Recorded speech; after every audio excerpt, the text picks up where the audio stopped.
Hi y'all, it's your friendly neighborhood Spidey here, and I just wanted to quickly go over what I read in September and some of my goals for October. So let's just get right into it. So the first couple of books that I read in September were Alex and Ada volumes 2 and 3 to finish out the series. This series follows a man named Alex who receives a Tanaka android as a gift from his grandmother. The android's purpose is primarily, shall we say, companionship. And Alex subsequently decides to grant this android free will, and the series follows the repercussions of that decision. Overall, I thought it was a pretty good series. Volume 2 raised, I think, the most interesting ideas about personhood and AI, but the series didn't really have enough time to address those issues as fully as I would have liked. There's certainly better media out there that addresses these kinds of issues with more nuance and with more meat. Overall, I give the series like about a 3-star. Volume 2 is my favorite. Volume 3 I think ended kind of suddenly, which was sort of disappointing. But whatever, the artwork in these is absolutely gorgeous, and I do not normally like artwork in the graphic novels that I read, so I might have to read some more from this team. The second book that I read in September was Postgrad by Carolyn Kitchener. That book followed 5 women in their first year out of college, and for me, I read it at the right time. I am currently in my first year out of college, so like a lot of the feelings and experiences those women were having, I am also having, and it resonated with me because of that. However, I wouldn't recommend that book to anyone who is still in college. I think it would be really discouraging, and overall it was just a 3-star read for me. There were parts of it that I didn't really enjoy or connect with. And the last book that I read in September was Minnow Pea by Mark Dunn. This book takes place on the island of Nollup, where the people there essentially worship the man who created the phrase, "The quick brown fox jumps over the lazy dog," with all 26 letters of the alphabet in as few letters as possible.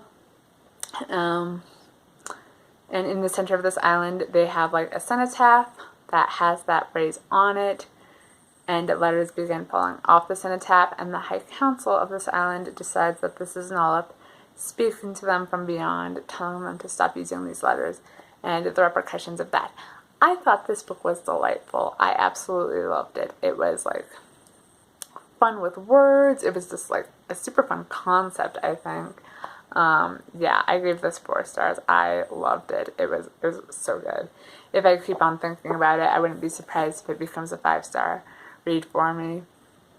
The only other thing that I was really reading throughout September was The Hobbit by J.R.R. Tolkien. I'm actually further in it than this bookmark is, but I'm almost finished with it. I might finish it by tomorrow. I'm going to try and finish it by tomorrow.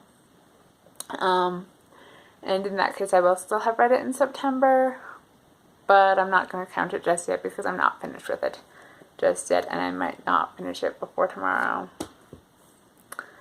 The next thing I would like to go over are some of my October goals. See how I'm cleverly not saying a TBR?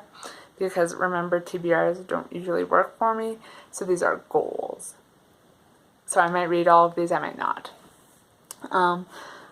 My first goal for October is to participate in Victober, which is a readathon that takes place over the month, focusing on Victorian fiction, and it is hosted by Books and Things, Kate Howe, Lucy the Reader, and Beyond the Pages. I'll link all their announcement videos down below for you if you want to learn more. But this readathon has 5 challenges that can be fulfilled with. You could probably fulfill them all with 1 book. I fulfilled them all with 2. The first book that I'll be reading is Charlotte Bronte's Villette. This fulfills the challenge to read a book by one of the host's favorite authors, the challenge to read a book with a proper noun in the title, and the challenge to read a book published by a female author under a male pseudonym.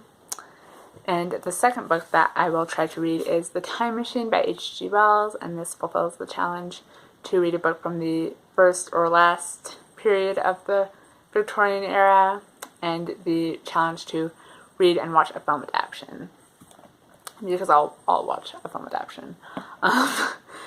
And there's one other thing that will be happening in Victober is there will be a read-along for Elizabeth Gaskell's Wives and Daughters. I also plan on reading that. I have it on my Kindle, so that's what I'll be doing for that goal. And my second goal that I would like to address is a bit more complicated. There's a bit more context to it. So there's a lot of young adult literature on my shelves here.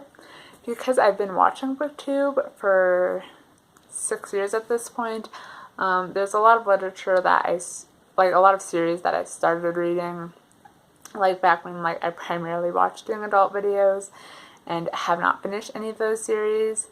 Most of the ones that I feel like I don't need to finish or don't want to finish, I've kind of cycled off my shelves already.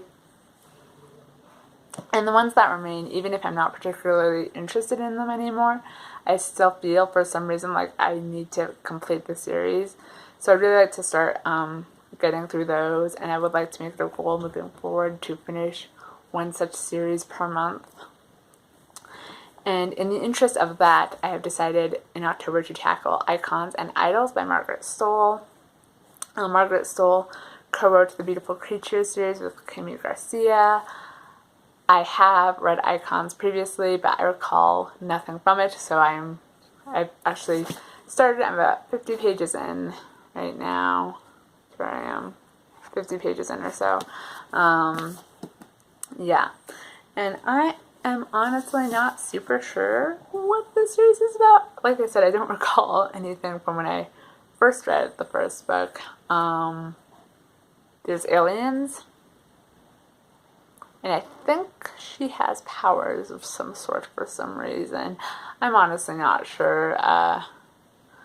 If I end up talking about these in more detail, I will make sure to fill you in on that in my wrap-up or whatever if I end up finishing the series next month. But that's really all I had to talk to you guys about.